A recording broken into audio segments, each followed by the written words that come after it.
The renovation of horror. The house on Oak Ridge Lane wasn't remarkable from the outside, an old two-story colonial, its white paint faded and chipping the yard overgrown with ivy and wildflowers. But to Emma and Daniel Moore, it was their dream come true. After 3 years of renting cramped apartments in the city, they had finally purchased their first home together. They had plans, big ones. Emma, a freelance illustrator, envisioned a cozy art studio in the attic. Daniel, a software engineer, had his eye on converting the old basement into a sleek home office. But before anything else, they needed to tackle the dusty, forgotten corners of the house, starting with the cluttered storage room off the back hallway. The room was strange from the beginning. It had no windows, no light fixture, just a single dangling bulb that barely illuminated the dusty boxes and old furniture. It had a musty smell like earth and mildew. They assumed it had once been a utility room or servants' quarters long ago, repurposed and forgotten. One Saturday morning, with coffee in hand and a playlist humming from their Bluetooth speaker, they began to clear it out. "This corner's weird," Daniel said, frowning at the wall across from the door. "Feel this." Emma walked over and pressed her palm to the bricks. They were colder than the rest and not quite flush with the wall. Daniel knocked lightly with his knuckles. Thud, thud, thunk. A hollow sound echoed from the middle section. He exchanged a glance with Emma. "That's not solid," he said. Emma tilted her head. Maybe it was patched over, badly. Excited by the mystery, they retrieved a hammer and crowbar. Daniel started chipping away at the odd bricks. It didn't take much force, just a few taps, and the section crumbled away like it had been waiting to be broken. Behind the crumbling facade was a flat wooden surface. A sealed door. But it wasn't a real door. It had no handle, no hinges. Just a rectangle of aged wood embedded into the bricks, as if it had been intentionally entombed. "What the hell is this?" Daniel muttered. With mounting curiosity and a hint of unease, they worked together to remove the surrounding bricks. Dust filled the air. The wooden panel creaked as Daniel pried it loose, revealing darkness beyond. Emma leaned closer, flashlight in hand. "It's a room. A small one, no more than 10 by 10 feet, completely walled off. No window, no door from the inside. It was like a hidden cell never meant to be found." They both hesitated before stepping in. The flashlight beam swept across the space. The floor was bare concrete. The walls were unfinished brick. In the center of the room was a rickety wooden table. On it, a stack of yellowed photographs. Emma picked up the top one and froze. "Daniel," she whispered, her voice sharp. "Look at this." The photo showed her and Daniel asleep in their bed. It was taken from a high angle, almost like from the corner of the ceiling. Their faces were peaceful, unaware. Daniel frowned. "Is that us last night?" Emma flipped to the next photo. Another shot of them sleeping. A slightly different angle. Then another. And another. Some showed them in other rooms, cooking in the kitchen, watching TV, brushing their teeth. All candid, all unaware. "These are all recent," Emma said, voice trembling. Daniel snatched the flashlight and scanned the rest of the room.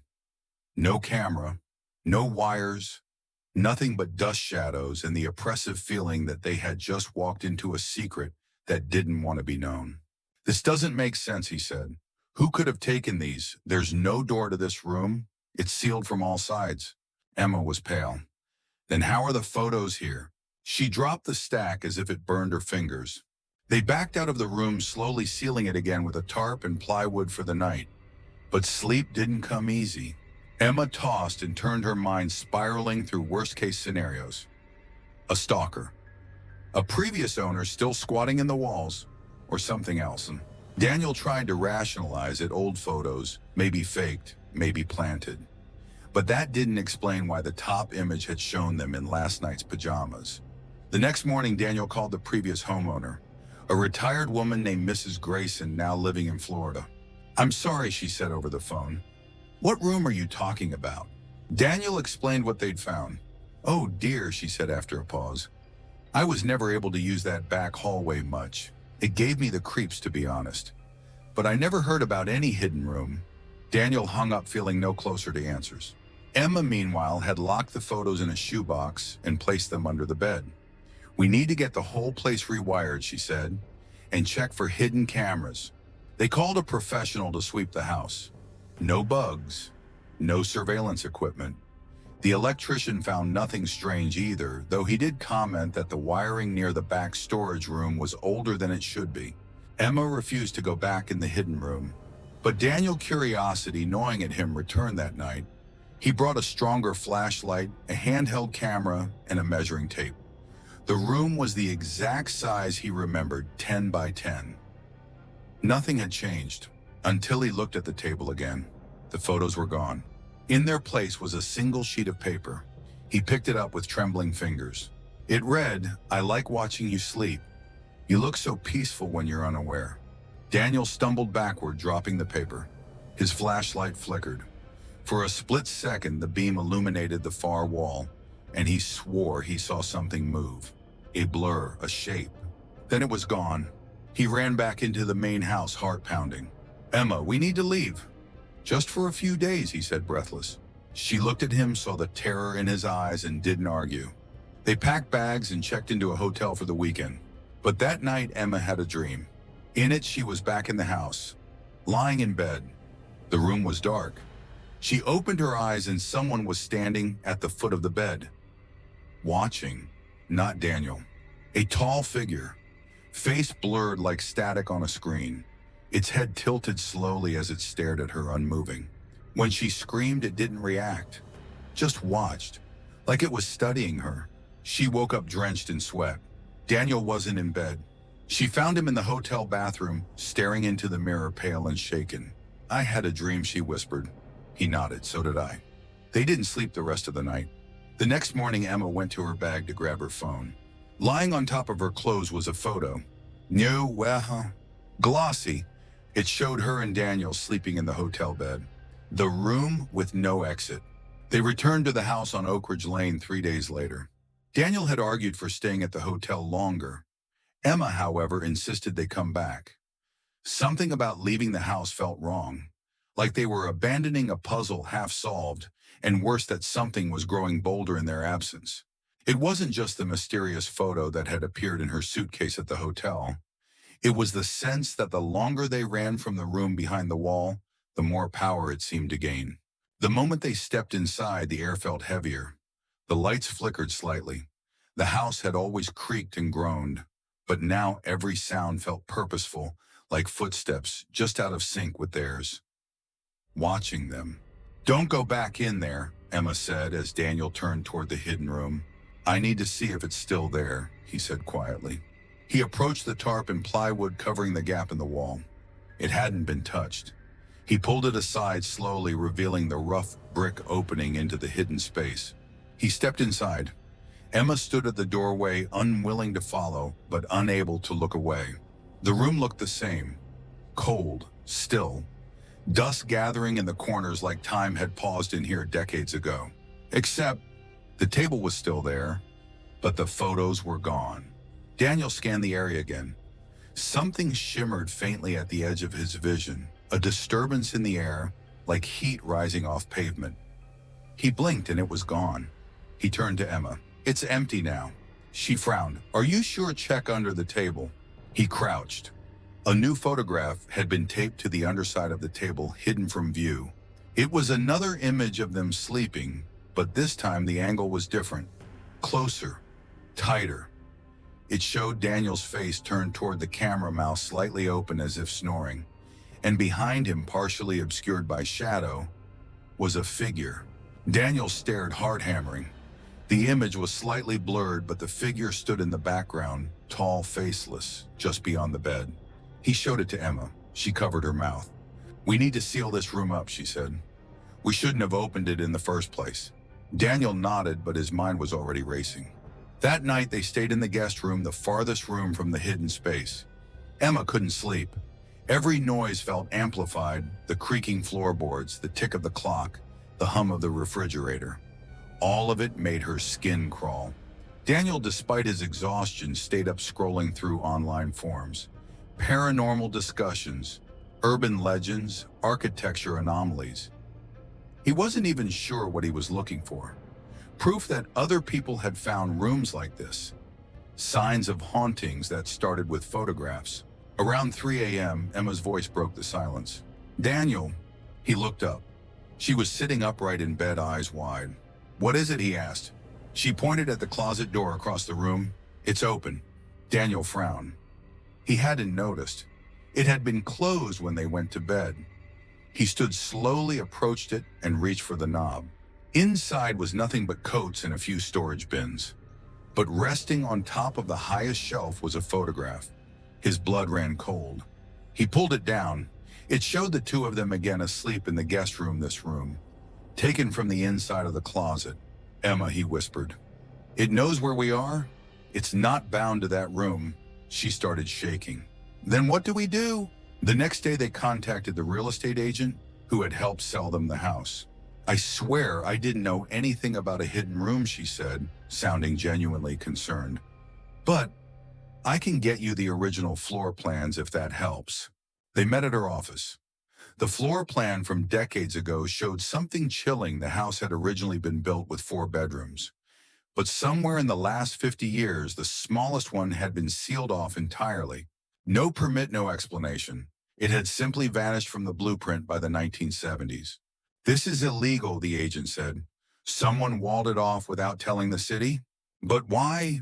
That evening, they returned home with the old floor plan in hand. As Daniel was locking the front door, Emma stopped at the mirror in the hallway. She stared at her reflection. Something was wrong. Her reflection wasn't mirroring her movements. She turned her head to the left, the reflection turned to the right. Then it smiled. Emma screamed and stumbled back. Daniel rushed over. It was wrong, it didn't move like me. Daniel looked into the mirror. Nothing. His own reflection looked normal. But Emma refused to go near it again. That night, they boarded up every mirror in the house. By the 3rd day, Daniel began acting strangely. He was quieter, distant. He sat for long stretches, staring at the hidden room's entrance as though listening for something. Emma confronted him in the kitchen. We should leave, she said. This house is infected. We're not safe here. Daniel didn't look up from the table. I don't think it wants us to leave, he said calmly. Emma stared at him. What do you mean? He finally met her eyes. Last night, I had a dream. I was in that room, but it was different, bigger, endless. There were pictures everywhere, all of us, every moment we've ever lived. And in the center was something watching. It wasn't angry. It was lonely. Emma felt a chill run down her spine. That's not a dream, Daniel, she said. That's a warning. He stood suddenly. I have to go back in. She grabbed his arm. No, you saw what happened the last time? It's getting stronger every day. It's feeding off us somehow. Daniel pulled away gently. Maybe it just wants to be seen. Before she could stop him, he disappeared into the back hallway. Emma ran after him, heart pounding. The hidden room hadn't changed. Still bare, still empty. Daniel stepped inside and turned to her. Do you hear that? Emma listened. At first, nothing. Then a faint whisper. Soft, like wind moving through dead leaves. Stay. The air grew colder. Suddenly, the doorframe behind Daniel began to shift. The bricks around the edges moved subtly as if the room was breathing. Emma screamed, Daniel, get out. But he didn't move. The bricks around the entrance began to reform, closing. She rushed forward, grabbed his hand and pulled. The wall shuddered. Together, they barely escaped before the entrance sealed itself behind them. They stared at the now solid wall. No sign of the hidden room remained. It had closed completely, as if it had never existed. Daniel was shaking. It tried to trap me in there, he whispered. It didn't want me to leave. Emma pulled him into a hug.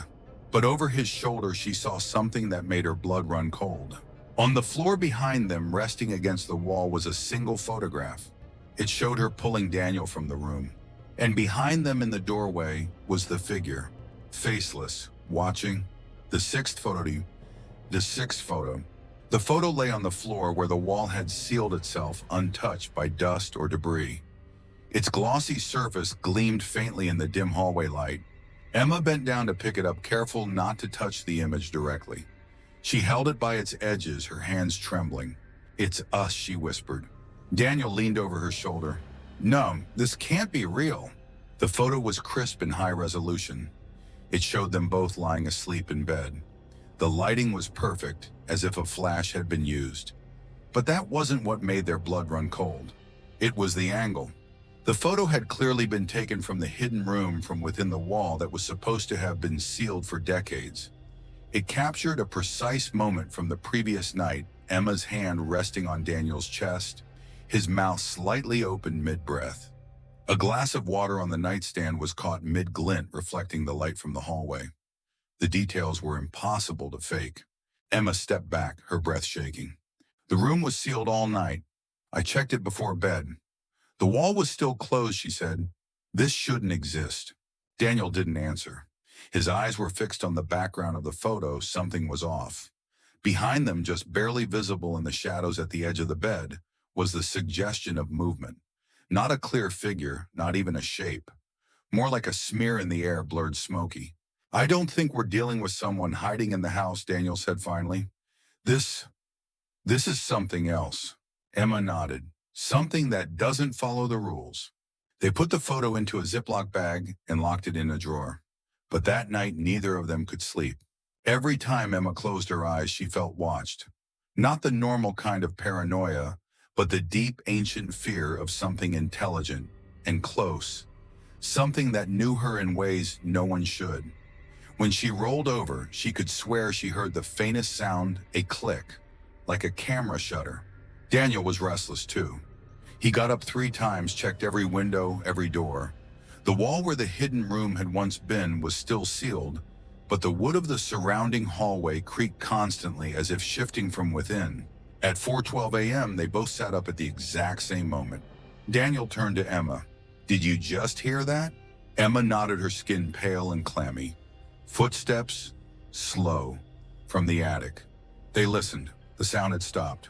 Daniel grabbed a flashlight. Stay here. No, Emma said, already throwing off the blanket. We're not splitting up again. Together they made their way to the attic ladder in the hallway. It extended with a groan. Dust fell from the ceiling as Daniel pushed the panel open. Cold air poured down from above. He climbed first, flashlight sweeping across wooden beams and old furniture covered in white sheets. Emma followed close behind. At first, the attic looked exactly as they remembered it, untouched. But then Daniel's light stopped on something new. Resting on an overturned crate was a photograph. Emma's breath caught. She walked forward slowly and picked it up. It was them again, this time, sitting at the kitchen table that morning, eating breakfast. What the hell, Daniel said. This was just a few hours ago. The photo was impossible. No cameras, no drones, no one else in the house. And yet someone or something had captured their every move. Emma turned it over. Written in shaky ink on the back were 4 words. Do you see me? Her hands began to shake. They turned to leave only to find the attic hatch had closed. Daniel jumped down, yanking the ladder back down with effort. They slammed the panel shut and bolted it. The photographs were growing more recent, more personal, and whoever was taking them was no longer hiding. Back downstairs, Emma retrieved the original set of photos they had locked away. She laid them out carefully on the dining table one by one. All 5 photographs taken from different nights over the last week. The earliest showed them peacefully asleep, the second and third more detailed, the fourth taken from inside their closet, the fifth, the one found after Daniel was nearly sealed inside the hidden room, and now the 6th, the photo from last night. Emma spread them out in a timeline. I think they're telling a story, she said slowly. Each photo gets closer, more intimate, like it's moving in. Daniel studied them. This one, he pointed at the 3rd photo, was from the night you said your reflection didn't follow your movement. And this one, he tapped the 4th, the closet shot. That was the night we found the photo in there. They both looked at the 6th photo again. Daniel's expression hardened. It's escalating. He picked it up and stared at the background, zooming in on the shadowy blur behind them. He grabbed his laptop and scanned the photo and adjusting the contrast and shadows. The figure came into focus. Tall, human-shaped, but wrong. Its limbs were slightly too long, fingers unnaturally bent. The face was a smudged blank, no features. Just a suggestion of where eyes should be. Emma stepped back from the screen. It was in our room, she whispered. Last night. Suddenly, the laptop screen flickered. The image glitched, distorting for a split second. Then the screen went black. Daniel tapped the keyboard. Nothing. I think it corrupted the file, he said. Emma pulled out her phone, hands shaking, and tried to photograph the physical photo. But the image wouldn't capture. The camera kept shifting out of focus, blurring whenever the photo was in frame. It doesn't want to be documented, she said. That night, they set up their own surveillance. Every room, every hallway. Emma slept with her phone in hand, recording audio. Daniel kept a camera pointed at the bed. Morning came. The cameras all showed static from 2:00 a.m. to 3:04 a.m., all of them. Exactly the same time frame. When they played back Emma's phone recording, there was one clear sound in the silence. A click, then a soft whisper. I'm already inside. The sixth photo was gone from the drawer. In its place, a new one. Them lying in bed, taken from directly above. As if the ceiling itself had opened up. Emma screamed, "It's in the house!" Daniel grabbed his phone, frantically searching for help. Demonologists, paranormal investigators, even psychics. We need to talk to someone who understands this, he said. That's when the doorbell rang. They froze. It was 7:00 a.m. Who would be visiting now? Emma peeked through the peephole. No one there. Daniel opened the door carefully. Resting on the porch was a box. Small, unmarked. He brought it inside. Inside the box was an old camera. A Polaroid, covered in dust. Taped to it was a note. Return what you took. Emma's voice trembled. We didn't take anything. Daniel stared at the camera. What if... It doesn't mean an object, he said. What if we woke it up? That night, Emma dreamed of the sixth photo. Except she was no longer in it. She was outside the frame, watching Daniel sleep. And behind him stood the figure, gently placing its hand on his shoulder. Who is watching? Emma sat on the edge of the bed, arms folded across her chest, watching as Daniel adjusted the last of the motion-activated cameras. One was aimed at the door, another at the window, and the third pointed straight at the bed.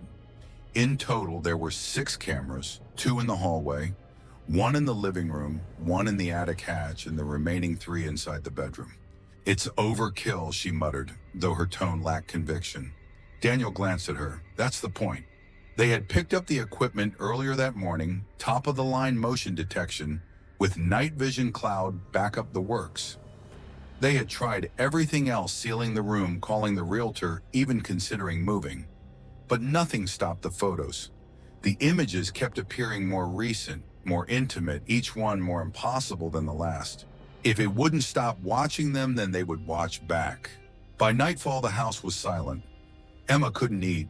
She kept checking the camera feeds on her tablet, refreshing every few seconds. Daniel tried to act normal, cooking pasta and pretending the smell of garlic made things feel human again. It didn't. At 11:47 p.m., they got into bed fully clothed. Neither of them planned to sleep, but exhaustion had been building over days of fear and sleepless nights. Daniel set the tablet between them, camera feeds running. Emma watched the footage from the hallway cam. All clear. Do you think it'll show itself? She whispered. Daniel stared at the ceiling. If it does, I want to see it. They both drifted off sometime after midnight, the low hum of white noise playing on a speaker by the bed. The cameras continued to record silently and invisibly. At exactly 3:14 a.m., the camera in the bedroom caught movement.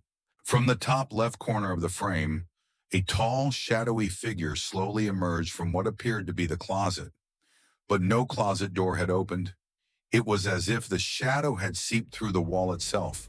The figure stood motionless in the corner for 8 full minutes. It never approached, never moved, only watched. And then at 3:22 a.m. it vanished. No movement, no footsteps, no blur. It simply wasn't there anymore. The motion sensor triggered just once when it first appeared. The footage auto-uploaded to their cloud storage and remained undisturbed until morning. At 6:07 a.m., Emma's eyes blinked open to the chirp of birds outside. She sat up slowly, her neck stiff. Daniel stirred next to her. She picked up the tablet. Let's see if anything happened. Daniel rubbed his eyes and leaned in. The footage showed them sleeping peacefully until the timestamp hit 3:14. Emma's breath caught in her throat. The figure appeared slowly in the corner, as though condensing from the air itself. Tall, completely black, faceless. It had no distinguishing features, but its presence was undeniable. It wasn't just shadow, it had depth. Emma felt her body go cold. Her fingers hovered over the pause button, but she didn't press it.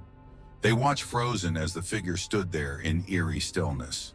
At 3:22, it flickered like a video artifact and then disappeared. Daniel leaned forward, rewinded, zoom in. Emma replayed the clip, focusing on the exact second the figure appeared. The room's lighting didn't change. The air didn't move. But the shadow was suddenly there watching. "Can you enhance it?" she asked. Daniel transferred the clip to his laptop, running it through a video editing program. He slowed it down frame by frame. As the figure first materialized, there was a flicker like static. Then for just one frame, a distortion across the screen. He froze it. That single frame showed something unnatural, a face, not the figure's, but theirs. Daniel and Emma, sleeping, but their eyes were open. Just for one frame. It made no sense. In the full footage, they didn't move. But in that single flicker, they stared directly into the camera, eyes wide, unblinking. Emma stepped back from the screen, hand over her mouth. "That wasn't us," she said. "It's copying us." Daniel sat in silence. "It's trying to understand us. I think it's learning." That day, they didn't leave the house. They checked every wall, every vent, every closet. Nothing. But the unease never left. At 4:00 p.m., Emma received a notification on her phone. New footage uploaded. Camera 6 attic hatch. She frowned. "That's from this morning." They hadn't gone into the attic, not since the last photo had been found. She opened the clip. At 3:17 a.m., the attic camera recorded exactly 10 seconds of footage. In it, the hatch door opened just slightly, no ladder extended, no footsteps followed. But a hand appeared. It wasn't human. Long fingers, sharp joints, too many knuckles. It reached out, touched the ceiling, then retracted. Then the hatch sealed itself again. Daniel's voice was tight. "It's not just watching, it's moving." That night, they bolted every door, every window. Emma kept a kitchen knife beside the bed. Daniel set up an alert system. Any motion after midnight would send an audio alarm to his phone. Still, a part of them knew it wouldn't matter. The cameras were watching. But something else was too. At 3:00 a.m., Emma shot upright in bed. Not because of sound, but silence. The white noise speaker had turned off. She looked over. Daniel was still asleep. The tablet lay dead between them. The cameras weren't feeding. No signal. She reached for her phone, dead. No power, no signal, no Wi-Fi. Then from the foot of the bed, a sound. Click. Like a shutter. She froze. The room was pitch dark, but she knew something was there. Another click, closer now. Then breathing. Slow, measured, deep. "Daniel," she whispered, shaking him. He didn't move. She shook harder. "Daniel." His eyes snapped open. And he screamed. Emma turned. The figure stood inches from her, its faceless head tilted as if curious. Her scream choked in her throat. Then it vanished. Daniel lunged for the flashlight. The room burst into light, empty. Emma fell to the floor, sobbing. Daniel held her, shaking. I saw it this time." In the morning, their phones turned on again. Wi-Fi returned. Cameras came back online. Emma checked the footage. There was none. All video files from between 2:56 and 3:35 a.m. were gone. Only one new file existed. No title, just a still image. It showed them both sitting in bed, eyes wide mid-scream. Taken from inside the bedroom. No timestamp, no metadata. Emma deleted it immediately, but it reappeared 5 minutes later. They tried wiping the system. The file always came back. At noon, Daniel set up a meeting with a local paranormal investigator named Irene Weaver, someone known for working with entities and phenomena tied to objects and spaces. She arrived that evening, a tall woman in her 60s dressed in black, with silver hair braided down her back. She walked the house slowly, pausing in the hallway, her hand lightly brushing the wall where the hidden room once was. Something was walled off here, she said, without being told. Something old. It's not just haunted, it's intelligent. Emma nodded. It watches us. It records us. Irene turned sharply. You've seen photos. Emma led her to the table and showed her the remaining images they hadn't destroyed. Irene sifted through them silently. "This is a mimic," she said at last. "But not a ghost. Not exactly. It's an echo of something forgotten. A consciousness attached to the act of watching. It sees, but it also becomes." Daniel frowned. "Becomes what?" She looked up at him. "You." The silence was crushing. Emma spoke next. "How do we stop it?" Irene was quiet for a long time. Then she said, "You'll need to show it its own reflection. Not yours, it's the thing inside the wall, the thing taking your form. It's trapped in observation. It can only exist through mimicry." Daniel nodded slowly. "A mirror." "No," Irene said. "A camera, a live one. Pointed at it. Feed its own image back to itself. Let it see itself as it truly is." Emma whispered. "But what if it doesn't like what it sees?" Irene met her eyes. "That's the risk." The former owner never left. The morning after Irene Weaver's visit, Emma couldn't shake a growing sense of dread. Every moment they spent inside the house felt like they were being studied, watched from behind the walls, from within the power outlets, from reflections that never fully mirrored their movements. They hadn't tried the live camera setup yet. Emma wanted more answers before they risked showing the entity its own face. So they went looking for the past. Armed with an old street registry and the help of a friendly clerk at the city records office, they found the name of the house's former owner, the last occupant before the Graysons who'd sold it to the couple. A man named Clifton Harrow. He had purchased the property in 1972, and then in 1979 he vanished. There was no record of him selling the house, no death certificate, no forwarding address. Just gone. Emma looked at the faded signature on the deed. "What happened to him?" The clerk frowned. There were rumors. Neighbors said he was odd, reclusive, never left the house. Some thought he moved away in secret. Others— Daniel leaned forward. "Others what?" The clerk lowered his voice. "They said he disappeared into the house itself." That evening, Emma and Daniel returned to Oak Ridge Lane and knocked on the door of the elderly woman 2 houses down. Her name was Mrs. Bloomfield, and her front porch was covered in wind chimes and creeping ivy. "Yes, I remember Clifton Harrow," she said as she poured tea into delicate china cups. "Strange man. Brilliant, but strange. He was an archivist, I think.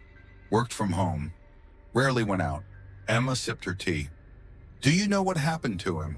Mrs. Bloomfield gave a long, slow nod. "He vanished, just like that. No warning. One day I saw him putting out the trash. The next he was gone. The police came and searched the house. Said it was empty. But I always had the feeling." Her voice trailed off. Daniel leaned in. "Feeling what?" Mrs. Bloomfield's eyes narrowed. "That he never left." She rose from her chair and disappeared into the hallway. When she returned, she was holding a worn cardboard folder. "I've kept these for years. Couldn't bring myself to throw them away." Inside were yellowing news clippings all about Clifton Harrow, his disappearance, interviews with the neighbors, a grainy photo of him standing on the front steps of the house, tall, thin, with wire-rimmed glasses and a distracted expression, like someone halfway between thoughts. Another clipping caught Emma's eye. It was from a local paper dated April 7, 1980. Former owner believed to have built secret room. The article was brief. A neighbor claimed Harrow had been working on something unusual in the final months before he vanished, possibly sealing off part of the house. No conclusive evidence was found, and the article ended with the phrase, "No foul play suspected." But no trace of Mr. Harrow was ever found. Mrs. Bloomfield tapped the folder. Some say he was trying to trap something. Others think he became part of it.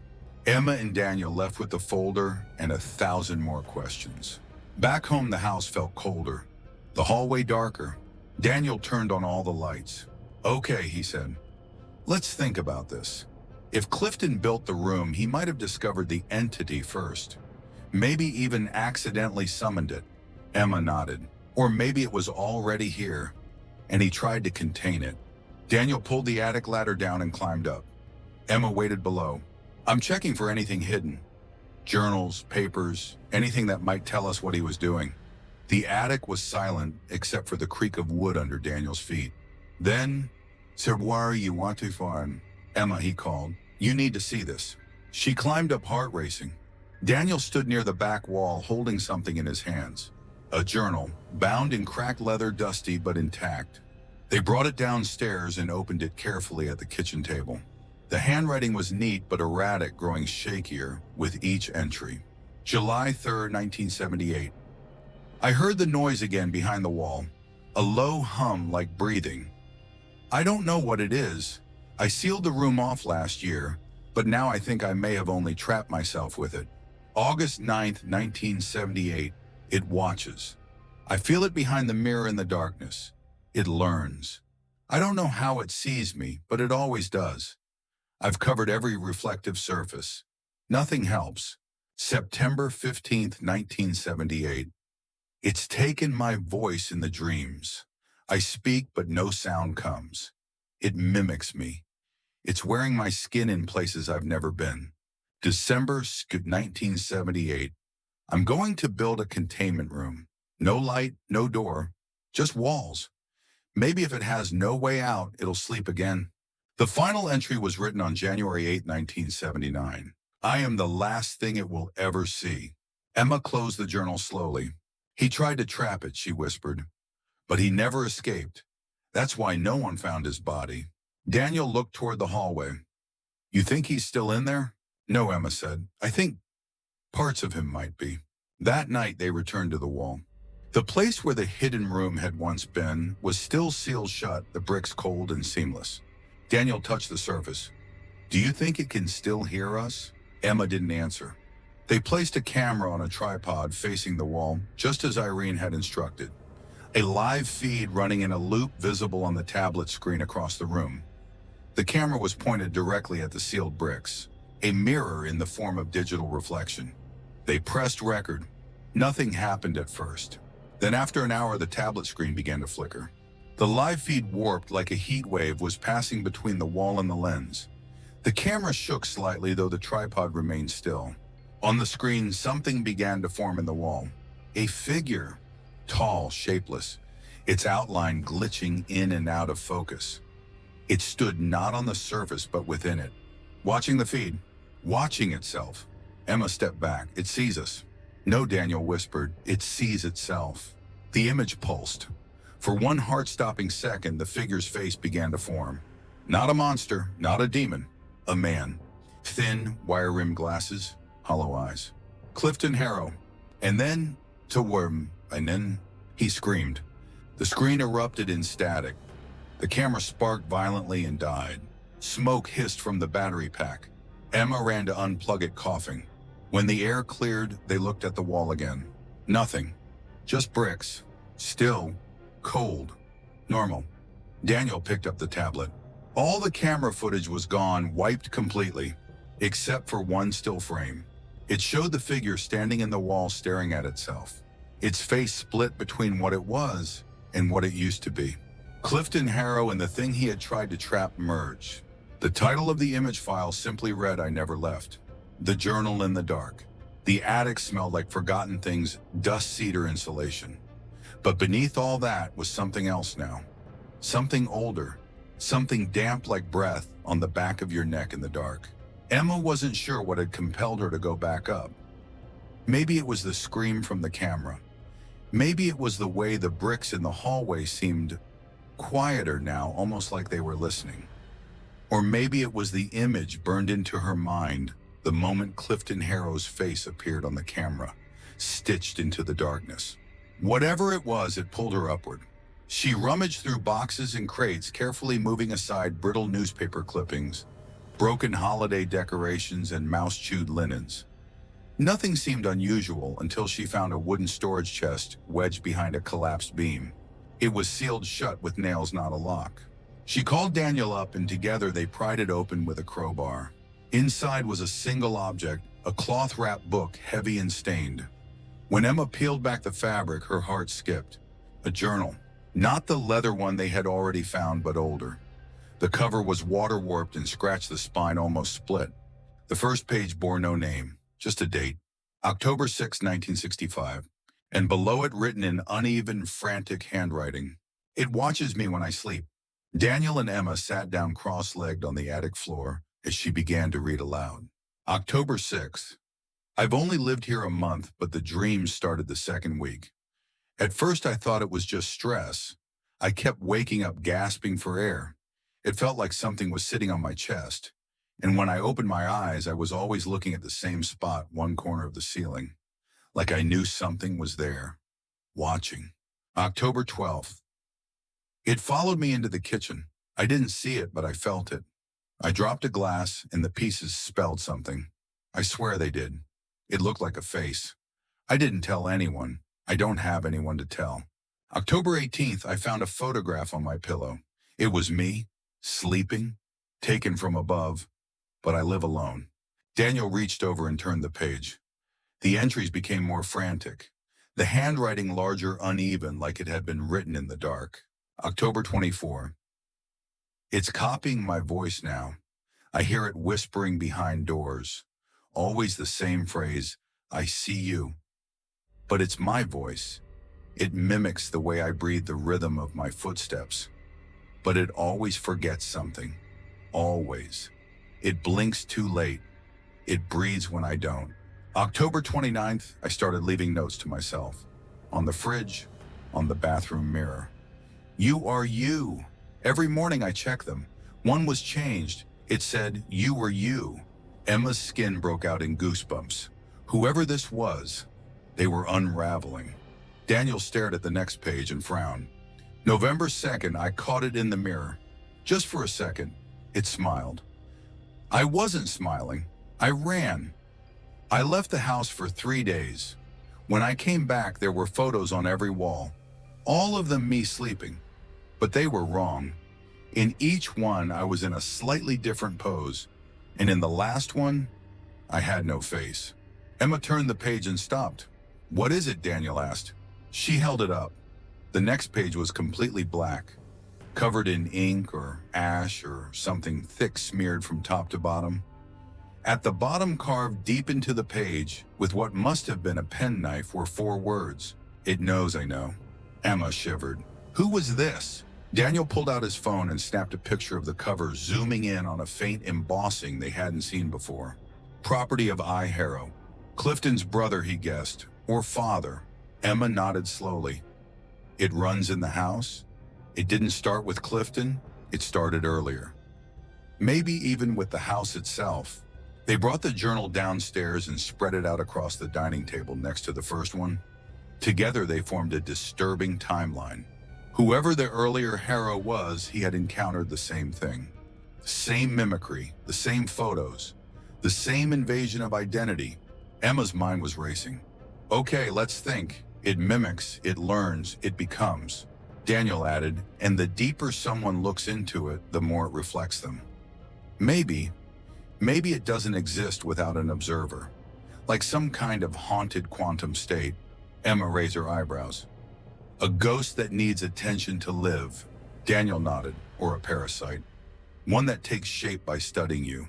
Your routines, your voice, your face. And once it's close enough, he didn't finish. They slept in shifts that night. One always awake, always watching the cameras.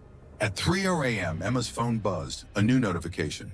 Motion detected, living room. She tapped the screen. The feed played silently. First, nothing. Then something moved just at the edge of the frame. A shadow shifting across the hallway. Too fast, barely perceptible. She zoomed in. The figure was standing in the exact place she had been earlier that day, pouring coffee, her robe bunched around her waist. And it looked just like her. Emma's face, her posture, even the way she leaned slightly on her left hip. But it wasn't her. It was too smooth, too perfect, like an imitation memorized from observation. And then at the end of the clip, it turned and looked straight at the camera. The smile was wrong. Emma woke Daniel with shaking hands. She's in the house. He watched the clip 3 times, then a 4th. By the end, his face was pale. It's almost finished, he whispered. Whatever it is, it's almost done copying you. They set up a plan. Emma would leave, stay at a friend's house. Daniel would remain behind, test one final theory. He believed the mimic couldn't exist without proximity. If Emma left and it stayed, they'd know it was fully independent and dangerous. The next day, Emma packed a bag and drove 2 towns over to stay with her college roommate, Rachel. That night, Daniel set up every camera again. But this time, he kept the hallway mirror uncovered, the one they had taped over on the second night. He placed a chair in front of it and sat. He stared at his reflection for an hour, then 2. Nothing, until 3:41 a.m. There was a flicker behind him. He didn't move. In the mirror, something stepped into frame. Emma, but not Emma. Her eyes didn't blink. Her mouth smiled too wide. Daniel didn't turn around. He stared only at the mirror. She stood behind him, still, silent. The reflection leaned closer, whispered, "Do you know who you are?" Daniel replied, voice steady, "Yes." The reflection frowned, glitched, and then it was gone. In its place was nothing, not Emma, not him, just the empty room. In the morning, Emma returned. Daniel showed her the footage. "You broke it," she whispered. "Or confused it," he replied. "I made it see something it couldn't replicate: certainty. Identity." Emma stared at the mirror. No reflection spoke, no movement came. But when she picked up the old journal that night, a new line had appeared, etched into the back page in the same jagged script. "I can be you better than you. The room has ears." It started with the lights. Every time Emma or Daniel mentioned the hidden room out loud, even in passing, the overhead bulbs would flicker like candle flames in the wind. At first, they dismissed it as coincidence. Old wiring, power fluctuations. But the timing was always too perfect, too precise. The word room would escape their lips, and within seconds, the house would respond like it was listening. One night, while sitting at the kitchen table sorting through Harrow's journals, Emma tested a theory. She cleared her throat and spoke calmly, evenly. "The room behind the wall." Immediately, the pendant light above them pulsed once, then twice, and dimmed for a full 5 seconds. Daniel looked up, his face pale. Emma tried again, the sealed space. The microwave made a high-pitched beep, beep, beep, unprompted. The screen displayed gibberish symbols. Daniel stood. "That's not a coincidence." "No," Emma agreed. "It's a warning." They began calling it the place or the back anything but its real name. But the house, whatever lived in it, still seemed to understand. They avoided speaking in certain rooms altogether. The hallway especially felt sensitive, like it held its breath waiting for them to slip. Things escalated on a Thursday morning. Emma was brushing her teeth when her phone, lying on the bathroom counter, suddenly activated its voice assistant. "I'm sorry I didn't catch that," it said. "Did you mean the hidden room?" She froze. She hadn't said anything out loud. She turned the phone off, but that night while they slept, her phone turned itself on again. At 3:03 a.m., it played an audio clip.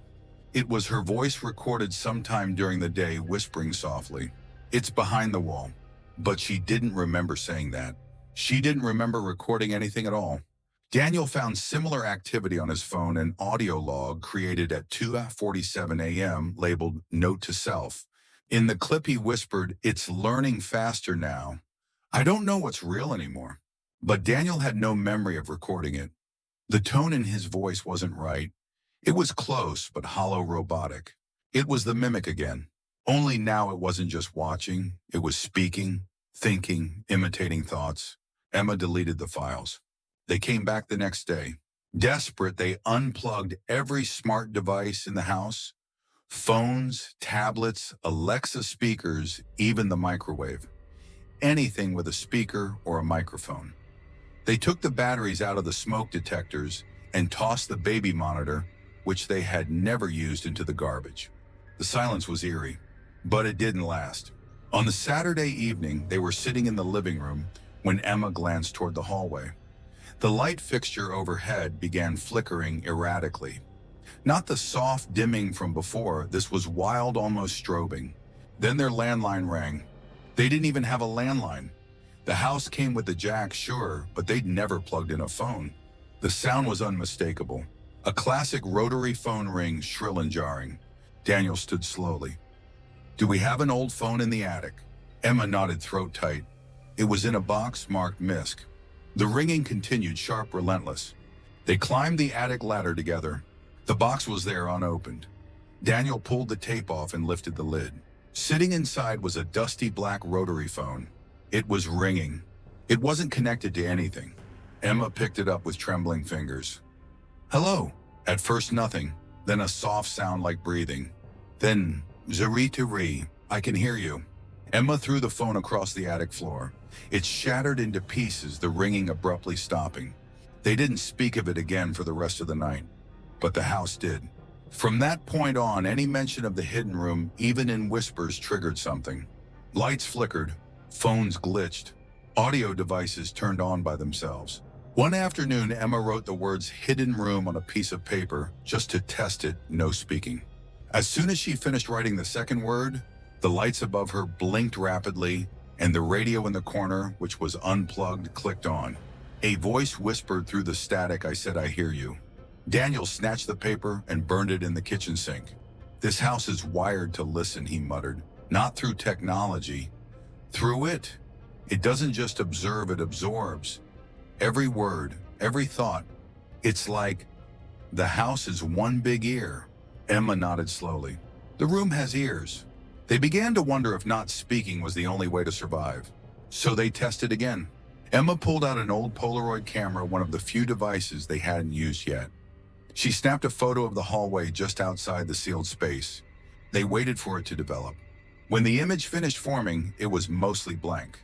Except for one detail, a human ear, large, pale, and grotesque, embedded in the wall where no ear should be. Emma dropped the photo, horrified. Daniel whispered, "It's watching with eyes, listening with walls, it's everywhere." From that night forward, they stopped speaking inside the house. They communicated with scribbled notes and hand gestures. Emma taped index cards over all the mirrors and reflective surfaces. Daniel drew a large X through every photo of them they had left, even the ones from years before. They kept the journals locked in a fireproof box, but the silence only made the house angrier.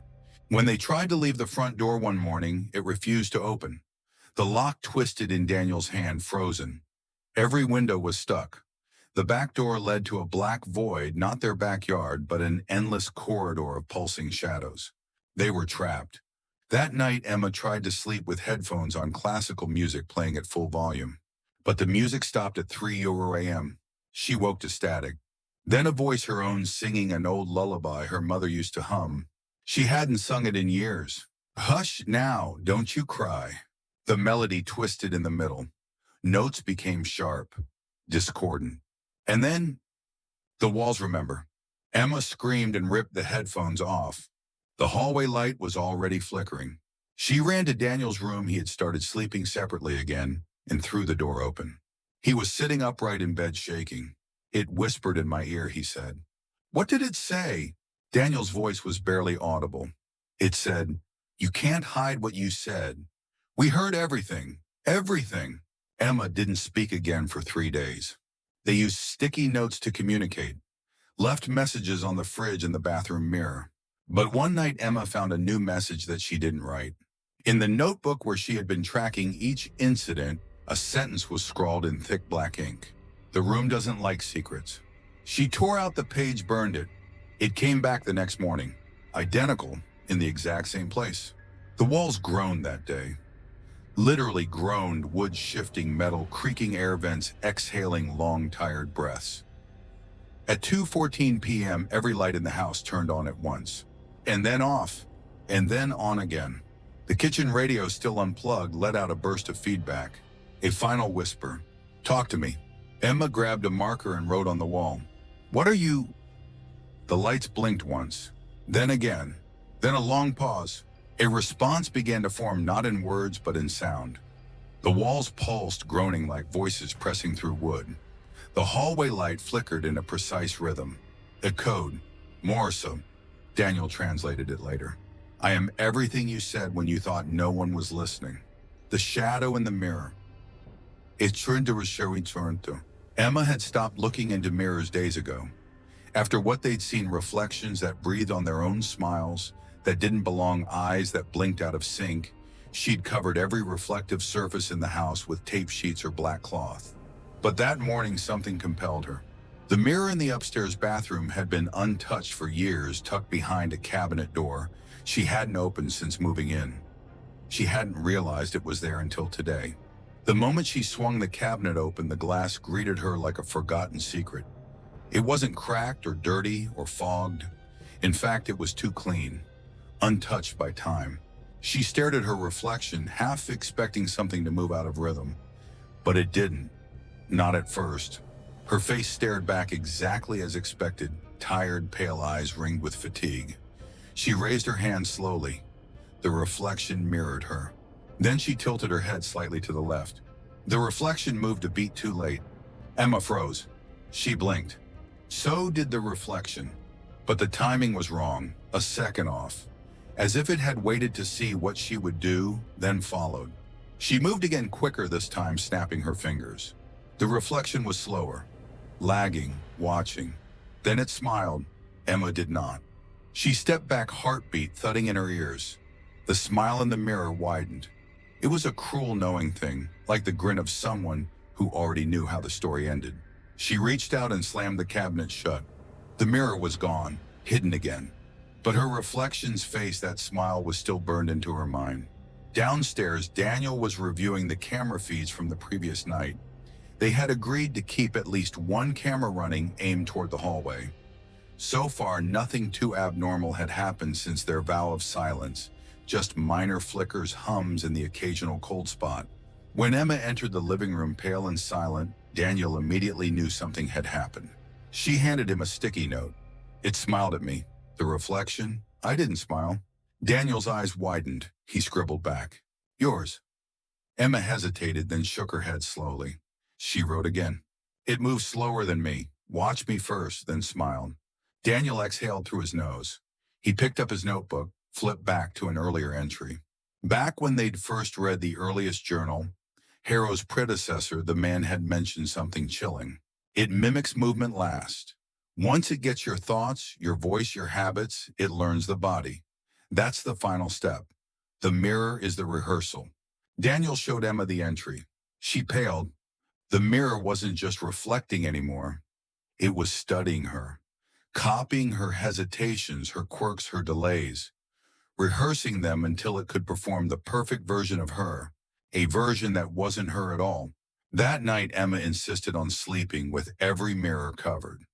But sometime after 2 a.m., the sheets over the bedroom mirror began to slip. Emma was asleep, but the mirror wasn't. The sheet, previously taped tightly at the top corners, had peeled itself away without a sound. The reflection revealed not the dark room, but something else, a brighter, sharper version of it. Emma's mirror self lay in the bed, awake, eyes open, staring directly out, and smiling. At 3:14 a.m., the mirror Emma rose from the bed in perfect silence and began to move smoothly, precisely. Outside the glass, the real Emma still slept. But in the mirror, the copy walked around the room. It opened drawers, picked up the kitchen knife Emma kept under her pillow, held it up to the light, and then slowly placed it back. At 3:28 a.m., the reflection lay down again, closed its eyes. The next morning when Emma awoke, the sheet had fallen completely to the floor. She stared into the mirror only for a second, but it was enough. Her reflection was still smiling, and in its hand, just before the image returned to normal, Emma thought she saw something silver. She yanked the blanket down. The kitchen knife was no longer under her pillow. Panic surged in her throat. She tore the room apart, every drawer, every cabinet. The knife was gone. She grabbed a pen and scribbled on the kitchen whiteboard. It's trying to replace me. Daniel, pale and shaking, nodded grimly. They ran through every journal they had. Harrow's, the unnamed archivists, even the few scribbled pages left behind by Irene Weaver, who had visited them only once since and refused to come back. All of them spoke of mirrors in some form, but there was one recurring phrase across them all. When it smiles first, run. Emma didn't run. Instead, she made a decision. She would confront it. That night, while Daniel prepared their emergency escape bags, just in case Emma stood in the bathroom with a flashlight and a camera, the mirror was uncovered now. She wanted it to see her, to know she was not afraid. She turned on the flashlight, aiming it directly at her face. The shadows danced behind her. She raised the camera. Snap. She lowered it, checked the photo. In the instant the shutter had clicked, her reflection had changed. Just for that split second. In the photo, her mouth was open, mid-scream. But she hadn't screamed. She hadn't even spoken. In the background of the image, there was another figure standing just behind her in the mirror. A dark silhouette, tall, formless, just behind her left shoulder. Emma turned around. Nothing. She looked back at the mirror. Now her reflection smiled, slowly, like it knew. She raised the camera again, took another photo. This time the reflection was normal, just her, but she knew it was a lie. Back in the bedroom, she and Daniel reviewed the photo together. There was no denying it now. The thing in the mirror wasn't just studying her, it was testing boundaries. And one by one, those boundaries were dissolving.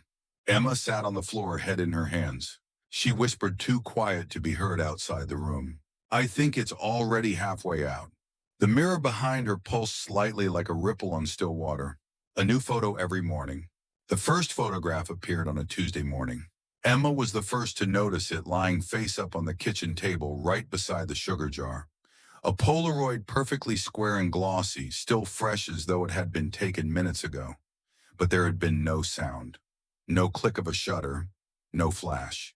In the picture, Emma was asleep in bed, her face peaceful, lips slightly parted, the edge of the comforter folded, just as she'd left it. But the angle was impossible. It was taken from above, from the ceiling corner. There were no cameras in their bedroom, no ladders, nothing high enough to take that shot. She called Daniel over, and he examined the photograph with a shaking hand. "That wasn't there last night," he murmured. They searched the entire house. No signs of forced entry, every door locked, every window sealed, and their phones hadn't moved from their chargers. Could it be the mimic? Emma whispered. Could it be doing this now? Daniel didn't answer. He was staring at the photo, turning it slowly between his fingers, like it might offer an explanation if held the right way. That night, they slept with the bedroom door locked and a chair wedged under the handle. Emma placed bells on the doorknob, old Christmas jingle bells, just for good measure. They both stayed fully clothed, phones nearby, a flashlight and pepper spray at arm's reach. In the morning, there was another photo. This one was of Daniel. It showed him standing in the hallway, back turned to the camera, head slightly tilted like he was listening to something. He hadn't stood like that. He hadn't. The timestamp written in pen on the bottom corner of the Polaroid read, 3:11 a.m. Daniel stared at the photo, visibly shaken. "I didn't get up last night," he said. "I didn't leave the bed. I never even turned over." Emma picked up the photo. Her hands were trembling.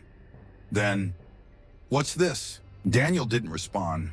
His face had gone pale. He opened his phone and pulled up the hallway camera feed. Fast-forwarded to 3:11 a.m. The video showed nothing. No movement.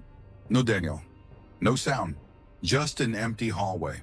"Whatever took this picture," Daniel said slowly, "it doesn't show up on camera." Each night after that brought another photo. Night 3. A close-up of Emma brushing her teeth, except her eyes were fully black in the photo. No pupils, just void. Night 4, Daniel standing at the foot of their bed, watching Emma sleep. His mouth was open in a wide, unnatural grin, but Daniel swore he hadn't moved. Night 5. A photo of both of them sleeping in bed. The photo was taken from a few feet away, from inside the bedroom. The bells on the doorknob had never rung. The chair was still wedged in place. It made no sense. Emma started burning the photos after each one appeared. But the next morning, they always returned reprinted and waiting on the table or the couch, or even once on Daniel's chest as he slept. By the 7th night, the photographs changed. They were no longer just capturing, they were distorting.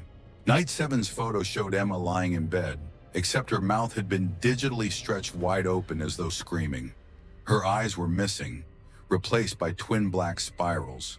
Her arms were at her sides, limp, but her shadow on the wall showed her hands reaching upward as if clawing at something unseen. They stared at it in horror. Daniel tried to tear it in half. It resisted. The photo fought back, its glossy surface stretching like skin before it finally split down the middle with a sickening snap. They didn't burn it. They buried it in the backyard. But in the morning, the same photo was on the table again, untouched. Whole. That day, Emma didn't speak. She just wrote in her notebook. It's documenting us, studying us, changing us. What happens when the photos stop matching who we are? Daniel wrote back, then we're not us anymore. The mimic wasn't just observing, it was editing. The following night, they didn't sleep. They stayed in the kitchen, eyes trained on the hallway, flashlights in hand. They played calming music and lit candles, anything to ward off the cold tension that lingered in the air. No movement, no sound. But in the morning, on the living room table was the next photo. It showed the two of them in the kitchen. Exactly as they had been, Emma sitting on the floor, Daniel leaning on the counter, their eyes red and tired. The timestamp, 3:12 a.m. Emma stared at it, mouth dry. It was in the room with us, and we didn't know. Daniel's voice cracked. We looked right at that table. Nothing was there. Emma looked at the edges of the photo. Faintly visible in the upper right corner was something they hadn't seen before. A shape, thin, hunched, almost skeletal.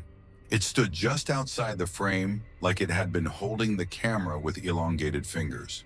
Its head was tilted. Watching, Emma, Daniel whispered, it's getting closer. That night, they set up every camera. They had 6 of them. 2 in the bedroom, 2 in the kitchen, 1 in the hallway, and 1 pointed directly at the kitchen table. They left the lights on, stayed awake. When dawn came, Emma ran to the table. Nothing. For the first time in over a week, no photo. She turned, relief flooding her chest. And then she saw it. Not on the table, but on the wall. A single Polaroid taped perfectly in the center of the living room wall. In it, Emma was sitting on the kitchen floor again. Only this time, her body was slumped forward. Her face wasn't visible. A trail of dark liquid ran from the corner of her mouth. Behind her stood Daniel, smiling, but it wasn't his smile. His mouth was too wide, too many teeth, and his eyes completely black. Emma turned to look at Daniel beside her. His face was normal, scared, confused. He hadn't seen the photo yet. She quickly pulled it down before he did. That night, they decided on a drastic step. They would leave. Sell the house, burn it if needed, go far away. But first, they wanted to confront the source. One last time, they took every photograph they'd gathered, the originals, the reprints, the distorted ones, and laid them in a circle around the sealed wall. Daniel took a marker and wrote directly on the bricks. Who are you? They waited. For hours. Nothing. Then just before dawn, a single Polaroid ejected from the camera Daniel had pointed at the wall. It fluttered to the ground. Emma picked it up, heart pounding. In it was the hallway, empty. But scrawled in thick, jagged writing across the photo was a single word. Soon. The hidden passage behind the wall. They made the decision at sunrise. Emma stood in the hallway facing the sealed bricks that had haunted them for weeks. The Polaroids had stopped reappearing, but not because the mimic was gone, because it was closer, more complete, more aware. The most recent image, just a single word scribbled in black ink, soon. Soon. What? Emma no longer wanted to wait to find out. She and Daniel gathered tools, crowbars, hammers, chisels. They'd sealed the room before. Now they were going to unseal it, not to escape, but to confront whatever had been festering behind the walls, watching them, learning them, pretending to be them. Daniel looked at her. You sure about this? Emma nodded. We need to end it, before it ends us. The first brick came loose with a loud crack. Dust billowed from the crevice like a breath exhaled after years of silence. They worked for hours, brick by brick. Behind the wall wasn't a room as they'd expected. Not a sealed chamber. It was a passage, narrow, carved crudely into the earth behind the house's original foundation, hidden behind insulation and old beams. None of this is on the blueprints, Daniel muttered, shining his flashlight down the darkness. Emma crouched, staring into the void. The passage sloped downward, deeper than any basement, any crawl space. The walls were stone and wood, as if someone had hollowed out a mine with bare hands. A chill washed over them, like the air itself had never been disturbed by breath. We're going down, Daniel asked. Emma adjusted her flashlight. We've come this far. The passage was just wide enough to move single file. The air grew colder with every step. The silence was oppressive, not peaceful, but expectant, like something waiting at the end. 10 feet and the flashlight beams began to flicker. Emma tapped hers. The light steadied. Then they saw something ahead. A door. Wooden, old, reinforced with iron bands half-rotted with age. There was no handle, just a keyhole. Emma reached for it, but Daniel stopped her. Wait. Look, the door wasn't fully closed. A faint draft flowed from the crack. Daniel pushed it gently. It groaned open. The passage beyond was even narrower and steeper, descending into a spiral of stone steps. They had stumbled upon something far older than their house, something ancient. They descended carefully, step by step, and then they saw the carvings. Etched into the walls on either side of the spiral were symbols, repeating shapes, circles within circles, eyes without pupils, hands with too many fingers. Emma paused to trace one. It was warm, not metaphorically, literally warm, as if the stone itself had body heat. She recoiled. "That's not right," she whispered. They reached the bottom after what felt like an eternity. The stone staircase opened into a chamber. This was no basement. It was a ritual room. The walls were covered in Polaroids, hundreds, maybe thousands. All of them blurred, some recognizable, most not. But in the center of the far wall, framed by black thread, like a spider web, was a single clear photo of Emma. And behind her, standing in the hallway, a distorted version of Daniel. His head was tilted. His hands were too long. His eyes empty voids. Beneath the photo, written in smeared black ink, "This one will do." Emma's breath caught in her throat. She turned. Daniel had gone pale. On the floor, arranged in a ring, were more photos. Photos of them sleeping, walking, talking. But mixed among them were others. Strangers. Men and women from different eras, judging by the clothing, staring blankly into the lens. Daniel picked one up. A woman in a 1950s dress, her face scratched out. On the back, written in a child's scrawl, she forgot who she was. The deeper they looked, the clearer it became. This wasn't just about them. This had been going on for decades. Maybe longer. Maybe always. Emma crouched near the center of the room. There, partially buried in the dust, was a journal. Familiar handwriting. Clifton Harrow's. The final volume. The first page was dated 3 days before his disappearance. March 28th, 1979. It speaks now. In my voice. It walks in my shadow. When I dream, it is me. I try to write what I remember, but even the pen stutters in my hand, as if it no longer recognizes who holds it. March 30th. I've built the passage. The room, the rituals, all of it is meaningless. The mimic doesn't live in the house. The house is the mimic. It only needed time and names. April. I no longer trust mirrors, or sounds, or even light. I've buried the last pieces of myself here. If someone finds this journal, you must not speak. You must not answer it. It becomes what you give it. April 3rd, final entry. It knows I am writing. I think I've already been replaced. If you're reading this, look around. One of you isn't you. Emma closed the book with trembling fingers. Daniel met her eyes. Then why aren't we dead? Emma shook her head. Maybe that's not what it wants. She turned to the wall again. At the far end of the room, half concealed in shadow, was a mirror. Not modern, antique. Its surface rippled like water, though there was no wind. Emma approached slowly. The reflection showed her, but not Daniel. She looked beside her. Daniel stood there, alive, solid. She looked back at the mirror. Still just her. She pointed. Do you see yourself? Daniel hesitated. No. She turned toward him, but he was already backing away. Emma. His voice cracked. I think it's me. Her breath caught. No, you're not the mimic. He looked down at his hands. I don't remember waking up this morning. Emma stepped closer. You were next to me. I think he was. Daniel staggered back, gripping his temples. I keep hearing whispers. Thoughts that aren't mine. I thought I was dreaming, but Emma, I think I'm already halfway gone. She ran to him, grabbed his shoulders. We can still fix this. We can leave. But the walls trembled.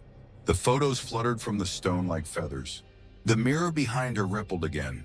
A figure was stepping through. Tall, distorted, its face a shifting composite of Daniel, Emma, and others. Too many eyes, too many mouths, and yet nothing. It had no soul. Daniel shoved Emma aside. Run! The mimic lunged. Emma fell to the ground, the journal flying from her hands. She scrambled toward the stairs, heart hammering in her chest. Behind her, she heard a scream. Daniel's voice. Then silence. Then a whisper, her own voice too close. Where are you going? She didn't look back. She ran through the tunnel, up the spiral stairs, back into the house. She slammed the hidden door shut and stacked everything she could against it: chairs, shelves, the heavy toolbox. Then she sat on the floor, shaking, clutching the journal to her chest. From behind the sealed wall, she heard something moving. And then a knock, a soft rhythmic knock, and a voice. His voice. Emma, it's me. Don't look back. Emma didn't sleep that night. She sat in the kitchen, knees pulled to her chest, watching the hallway where the hidden door remained sealed behind a barricade of furniture. The knocking had stopped hours ago, but the silence it left behind was worse. He hadn't spoken again. Not in Daniel's voice, not in hers. Just quiet, as if whatever stood on the other side was listening, waiting. By morning, the walls had begun to bleed. It started with a slow drip from a seam in the baseboard near the stairwell. Dark, thick, and almost black. Emma dipped a tissue into it. It smeared like ink, but it smelled like iron, like blood. She didn't scream. She was too tired. Instead, she picked up Harrow's final journal and read the last line again. If you're reading this, look around. One of you isn't you. But Daniel was gone now. Or whatever wore Daniel. So who was she left with? The answer came that afternoon when the lights began to flicker violently. The air turned cold, colder than before, sharp and biting like winter wind through broken windows. Emma stood at the edge of the staircase that led to the basement. Something pulled at her gut. A whisper not spoken aloud but felt deep inside. Go down. Her hand moved to the railing and her feet began to descend, step by step. She didn't want to, but her body moved anyway. When she reached the bottom, the first thing she saw was the blood. It covered the wall. Not fresh, but thick and caked, layered in words scrawled by trembling hands. A message over and over. Don't look back, don't look back, don't look back. He's watching, he's still watching. And beneath it, in one final stroke, if you look back, he becomes you. Emma clutched the railing. Her heart thundered in her chest. Something was behind her. She didn't hear it. She felt it. A presence, a weight in the air, cold fingers brushing the back of her neck. Her breath caught. She dared not move, dared not turn, but her eyes flicked to the side. And there, just beyond her periphery, was a shape. Tall, wrong, breathing. It didn't speak. It didn't lunge. It only stood there watching, waiting. Her fingers trembled against the rail. Sweat pooled at her collarbone. Her muscles screamed to run, but the message was clear. Don't look back. She closed her eyes. Slowly, she inched forward, one step at a time. The hallway ahead led toward the blocked door, her only escape. Behind her, the breathing deepened. And then, Emma, it was Daniel's voice. Perfect, gentle, like it always had been. Emma, it repeated, softer now. Please, just look at me. Tears burned behind her eyelids. It was him. It sounded like him. But she kept walking. The voice cracked, pleading. Why won't you look? You always look at me. Her hand found the doorknob. She twisted. The door resisted but gave way with a loud groan. Behind her, the thing spoke again, angrier this time. Don't ignore me. She stepped through the threshold and slammed the door shut. Silence. She collapsed to her knees, sobbing. Her body shook with the effort of not turning around, of not giving in. For hours, she stayed curled on the floor, until dusk. And then, the house changed. The lights returned to normal. The chill lifted. For the first time in days, the silence felt peaceful. She dared to believe it might be over. That night, she slept in the living room with a bat by her side. But dreams still came, and this time they weren't hers. She found herself standing in the basement again. Only now the walls weren't scrawled with warnings. They were clean, bright, A pristine white hallway stretched before her, lined with mirrors on either side, and in each mirror her reflection. But each one wrong. One smiled too long, one didn't blink, one had no eyes at all. They watched her as she walked past, whispering silently behind the glass. At the end of the hallway stood a single door, wooden, familiar, the kind found deep underground. She opened it. Inside was Daniel, or something wearing him. He was bound to a chair, head slumped forward, breath shallow. He looked up, his face twisted into a grin too wide for a human mouth. He whispered, "You already looked back." Emma woke up screaming. She checked the basement. The words were still there, "Don't look back." But now beneath them, fresh letters written in a deeper red. "You did." She stumbled backward. No, I didn't." But the house knew better. From that moment it began unraveling. The photos returned, not placed gently but nailed to walls and doors. Polaroids of her screaming, sleeping, running, sometimes burning, each one marked with a time. Each time 3:33 a.m. The mimic was preparing to become. On the third night, it began using Daniel's voice again, sometimes through the walls, sometimes through the TV, even when unplugged, and once through the mirror in the bathroom. "You shouldn't have turned," but she hadn't. Had she, you wanna, had there been a flicker, a glance, steam, one moment of weakness, she couldn't remember, or maybe he remembered it for her. The doubt was worse than the truth. Emma stopped sleeping altogether, but the house didn't stop. It bled more freely now, from cracks in the wall, from the vents, from the kitchen sink. The Polaroids multiplied, now hundreds, lining every surface.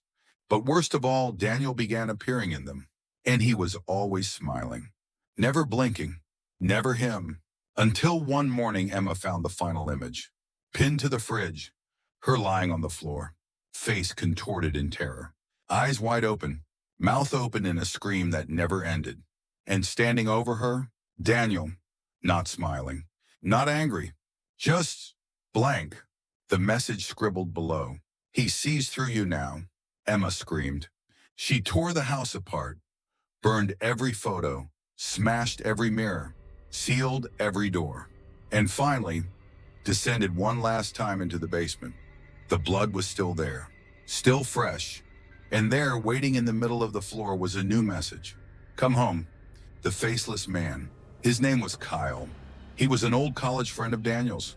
The kind who dropped in once every few years, stayed too long, drank too much coffee, and reminded you of what life was like before everything went wrong. He had a crooked smile and a disarming laugh that echoed like summer. When he called Emma unexpectedly, she hesitated. He didn't know Daniel was gone, didn't know what the house had become. Still something in her, the part that still hoped this could be fixed, or at least witnessed, said yes. Kyle arrived late in the afternoon. The house greeted him like it did every newcomer, quiet, still observant. Emma gave him the guest room and made weak tea. She didn't tell him about the mimic, or the Polaroids, or the blood. Not yet. But that night, Kyle asked questions anyway. "You been okay, Em?"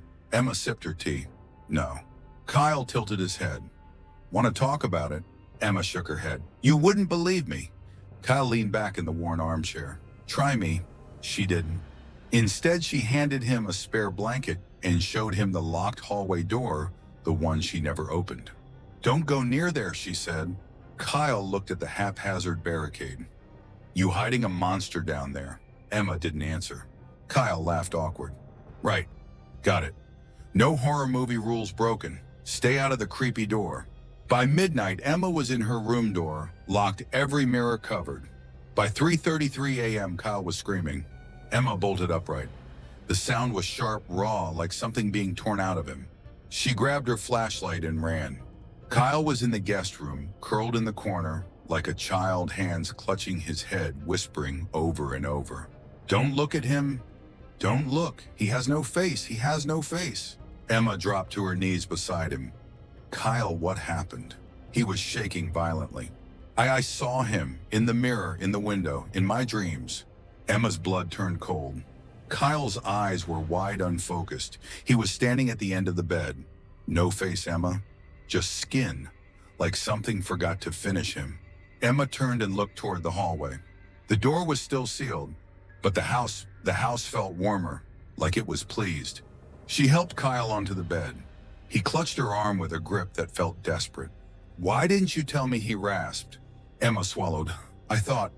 I didn't want it to spread." Kyle shook his head violently. "It already has."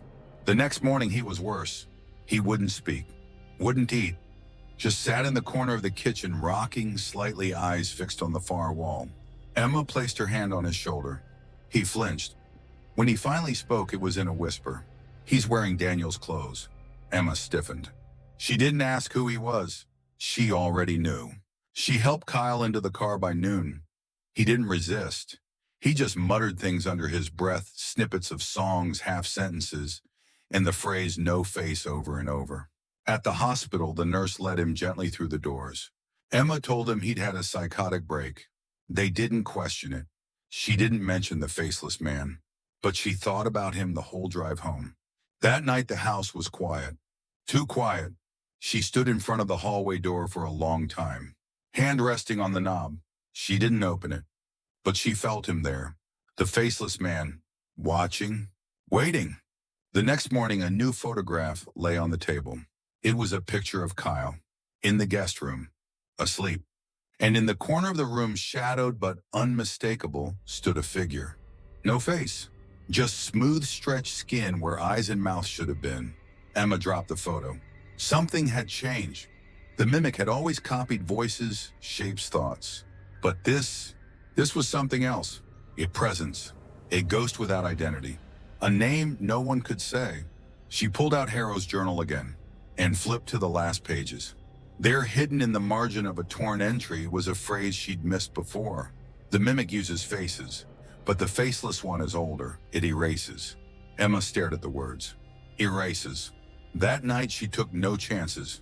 She spread salt across every threshold, lit candles in every corner, covered every window. And still at 3:33 a.m. she awoke to the sound of dragging. Something heavy, slow, being pulled across the floor outside her room. She rose silently, pressed her ear to the door.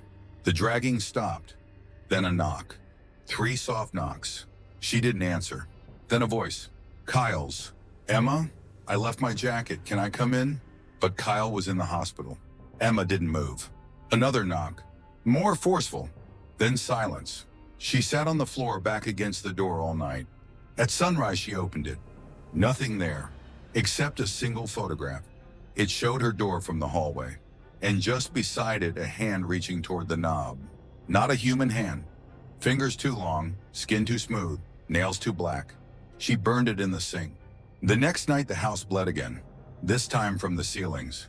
Thick, syrupy droplets that pattered softly onto the floor. She didn't try to clean it. She sat in the kitchen with a cup of cold tea, staring into nothing. When the whisper came, it came from inside her head. Not her ears. A voice with no tone, no source. Just 5 words. "I know your true face." She dropped the cup, it shattered. The lights flickered. The air shifted. And then the hallway door creaked. The lock she'd bolted moved on its own. Turned.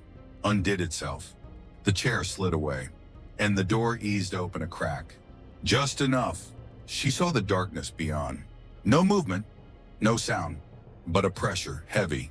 She whispered. "What do you want?" From the shadows came the answer. "To remember or to be forgotten. You choose." Then silence. The door remained ajar. Emma didn't move. She didn't sleep. By dawn, the door had closed again. But on the inside of the frame, burned into the wood.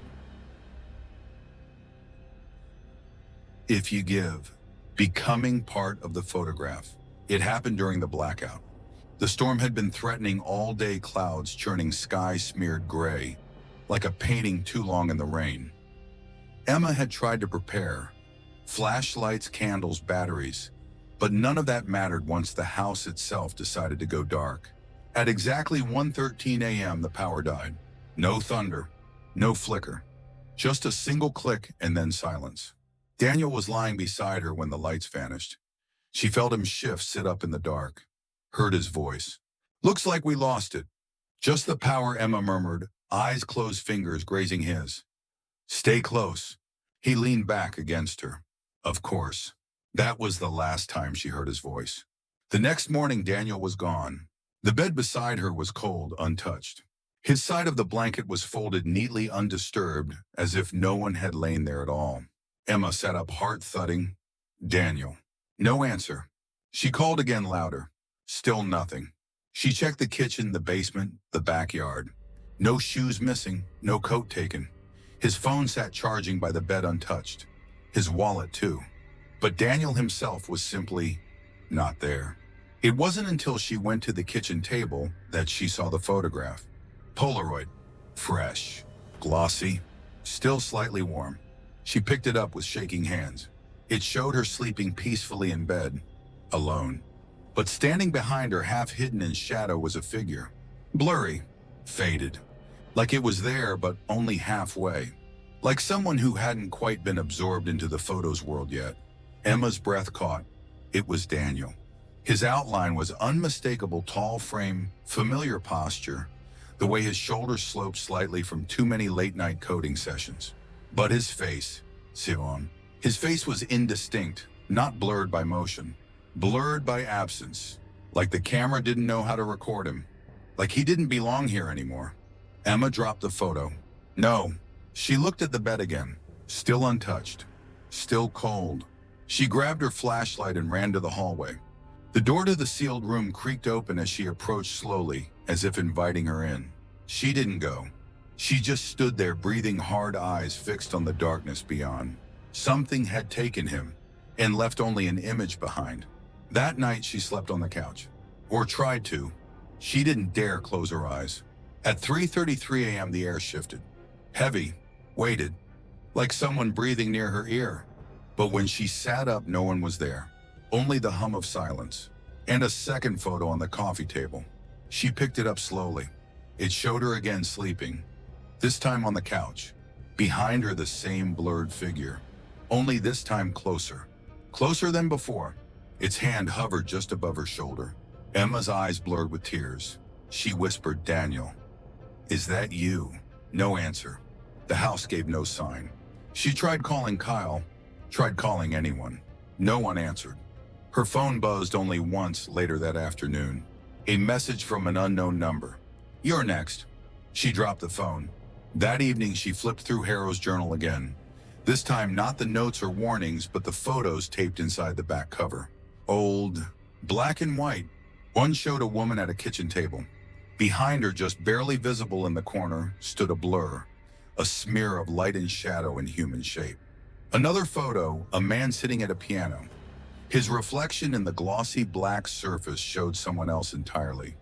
Not a mimic, something less. In the margin beside the final photo, Harrow had written, "They don't die, they fade. The camera steals them first, the rest follows." Emma reread that sentence a dozen times. The camera steals them first. She opened the drawer where she'd kept the Polaroids of Daniel.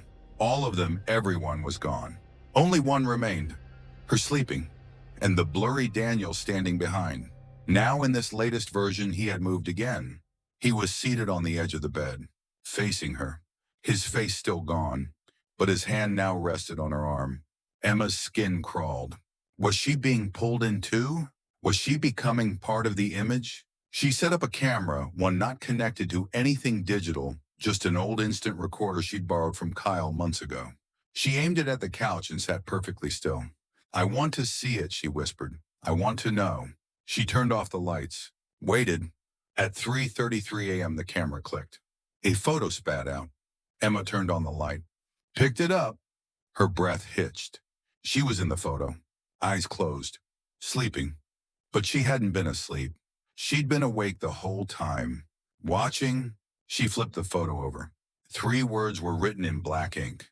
"You are sleeping." Emma dropped it like it burned her. Ran to the bathroom, splashing cold water on her face. In the mirror she looked normal. But when she blinked, her reflection didn't. It just stared, expressionless. She covered the mirror again and backed out of the room. In the hallway, a soft sound. Click. Another photo. On the floor. It had just appeared. Still warm? Emma bent down, hand trembling. This time the photo showed something different. A picture of her sitting in the hallway. exactly as she was now. But in the photo, someone stood behind her. Daniel, not blurry anymore, clear, sharp, smiling, and in his hand another Polaroid. He was holding this exact photo. Emma's knees gave out. She stared at the image, heart pounding. The mimic wasn't just copying, it was looping, feeding images into each other, creating layers, trapping moments. And Daniel, whatever he was now, was part of the process, a cog in the machine. By dawn, the house was colder, quieter. The windows refused to open. The doors no longer locked. The shadows moved just slightly when she looked away, and the photos multiplied, covering the walls. Thousands now, of her, of Daniel, of others, some with faces, some without, some smiling, some screaming.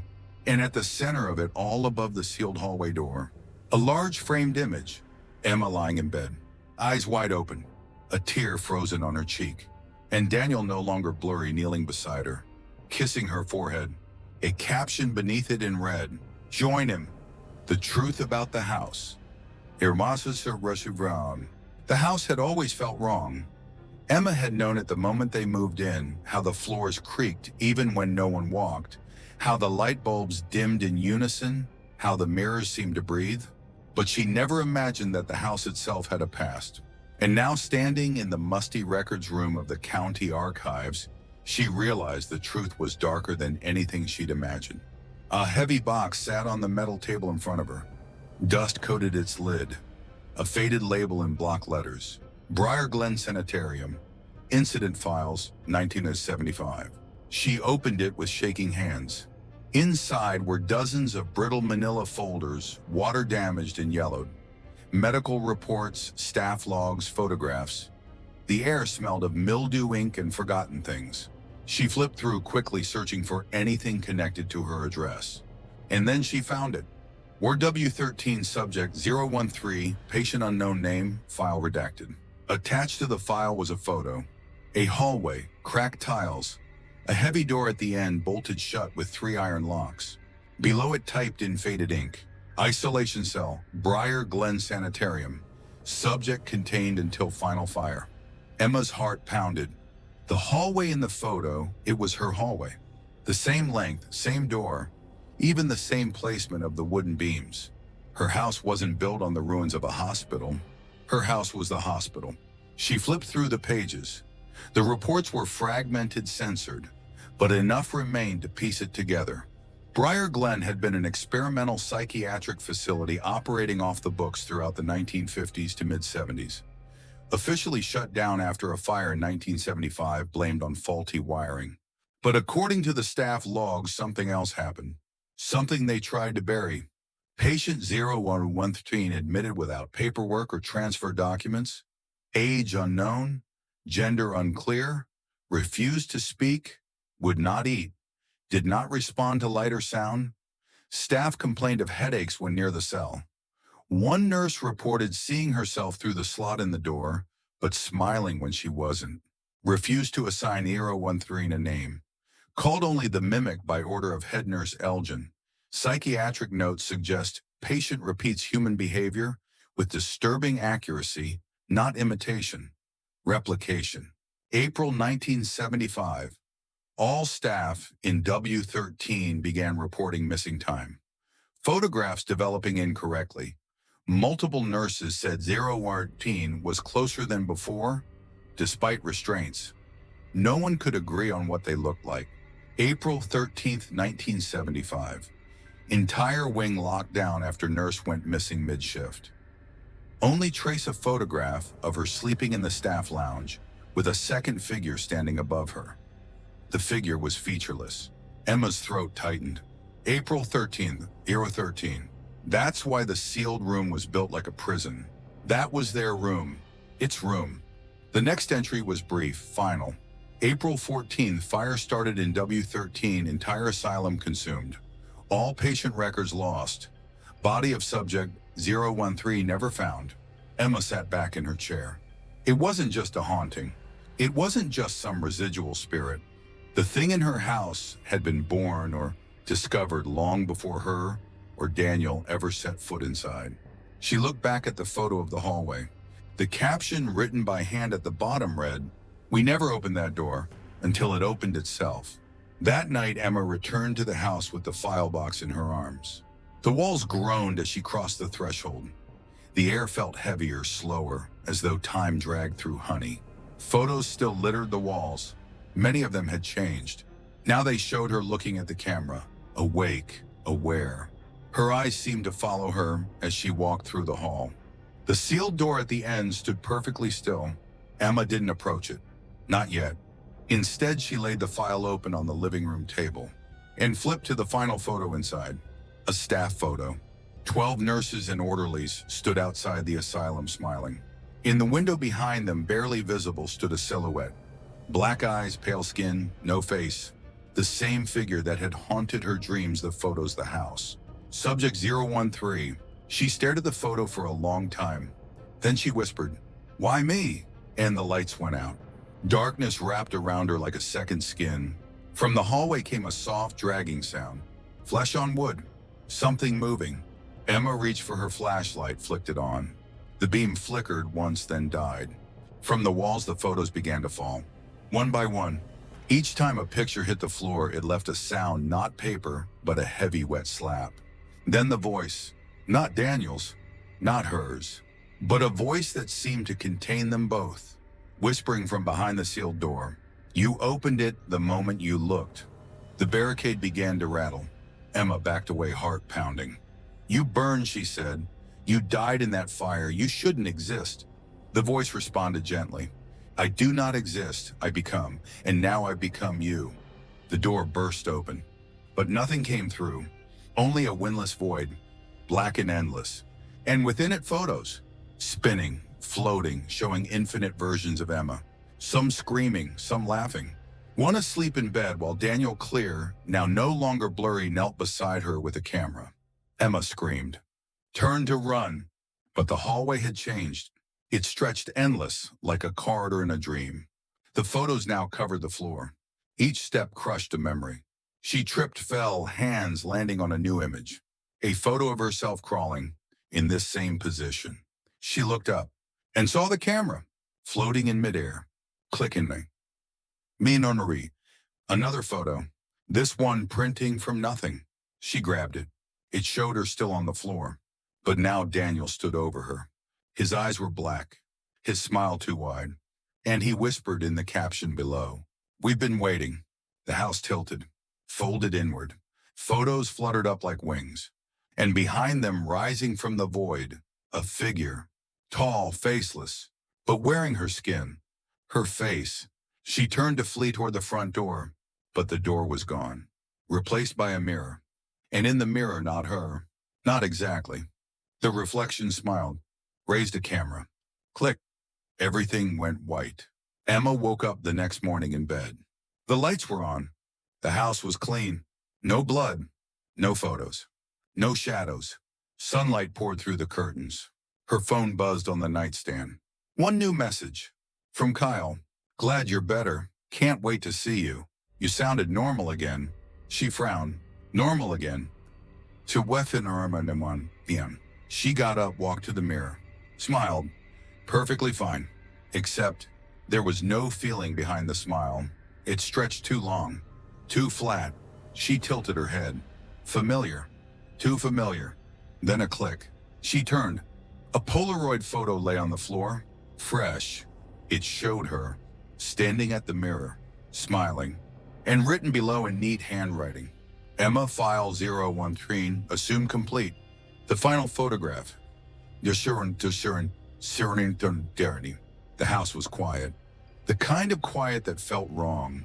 Detective Lore stepped over the threshold of the once white house on Willow Glen Drive. The living room was bare, neat. The windows were open, the curtains fluttering in the breeze.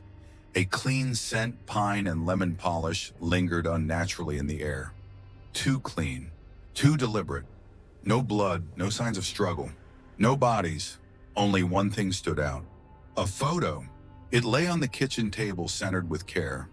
No frame, no folder, no note. Just the thick white border of a fresh Polaroid, the glossy surface catching the morning light. Officer Reeves leaned in, examining it without touching. Creepy. Laura looked down at the image. A woman, mid to late 20s, sleeping on her side, blonde hair slightly tousled, a blanket curled at her shoulder. She looked peaceful. But what chilled him wasn't the woman. It was the angle. The photo was taken from just a few feet away, looking down at her, as if the photographer had been standing right over the bed. And the worst part, in the photo, the woman wasn't alone. There, reflected faintly in the round curve of her bedside lamp, just barely visible, was a face. Not hers. Not any face he could identify. But your face, looking into the camera, watching her sleep, and smiling. 2 days earlier, Emma had vanished. The neighbors were the first to notice. No mail picked up, no porch lights. Her garden, usually so meticulously kept, had begun to wilt. By the third day, Kyle arrived frantic. "She's not answering," he told the officers. "Last time I spoke with her, she sounded weird. Like, distant. Like someone was talking for her." They filed the report, performed the wellness check. The front door was unlocked. The house untouched. Nothing missing. Nothing broken. Just the woman gone. And that one photo. They searched everything. Basement, attic, under floorboards. No Emma, no Daniel. Kyle insisted she hadn't left town, but there were no recent charges on her card. No social media activity. Her last outgoing message sent 4 nights ago. "He's watching. I'm almost part of it." The police thought it was a breakdown, a delusion, maybe a suicide, until Reeves found the second set of photos, tucked neatly into an envelope behind the bathroom mirror. Over a dozen of them, all of Emma. In different places throughout the house, cooking, brushing her hair, lying on the couch. And in each one, she wasn't looking at the camera. But the angle suggested she should have known it was there. Because in every photo, the position was the same, from just behind her shoulder. Like someone had been following her, documenting her. And in some, her eyes were open, looking into the lens. Expression blank. Expression wrong. They cordoned off the home. Declared it an active missing persons case. Forensics swept every room. Lore himself went back through the basement, where rumors claimed Emma had discovered something: old tunnels, strange rooms. But there was nothing. Just dirt, cobwebs, rotting pipes. No signs of tampering. And yet, something felt off. The foundation beneath the sealed hallway, where a door once stood, was no longer a wall. Just an indentation, like someone had bricked over a hollow. But the bricks were fresh. Too fresh. The media called it the vanishing on Willow Glen. They aired photos of Emma, the wedding picture, the engagement, old family videos. But what caught attention was the leaked Polaroid, the one left on the table. Online sleuths pointed out the details. Faint reflection. The shadow on the wall. The timestamp etched faintly in the corner. 3:33 a.m. Of course. Conspiracy forums exploded. Some said it was an art project, a hoax. Others claimed the house was a gateway, that Emma had fallen into some other version of reality. But the photo remained. Undeniable. Undeniably real. Undeniably intentional. Weeks passed. Laurie continued visiting the house alone. Something about it haunted him. The silence. The way the light never felt quite right inside. The mirrors, even clean, always slightly fogged.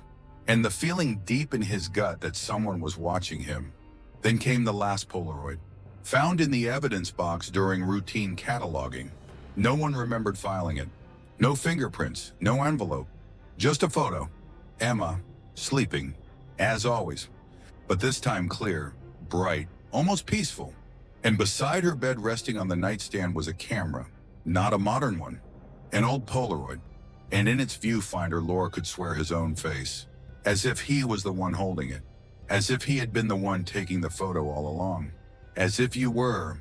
They say the case is cold now. Unsolvable. That the house has been condemned. But it's still there. Still breathing. Still watching. And if you ever find yourself walking past 1513 Willow Glen Drive, look closely. At the window. At the upstairs bedroom. You might see a flash. Might feel the strange urge to smile. Might hear the click of a camera you didn't bring. And later, much later, when you're lying in bed trying to forget the whole thing, you may wake up to find a photo on your nightstand. Fresh. Still warm, of you sleeping, and someone standing behind you, smiling, holding a camera. Click.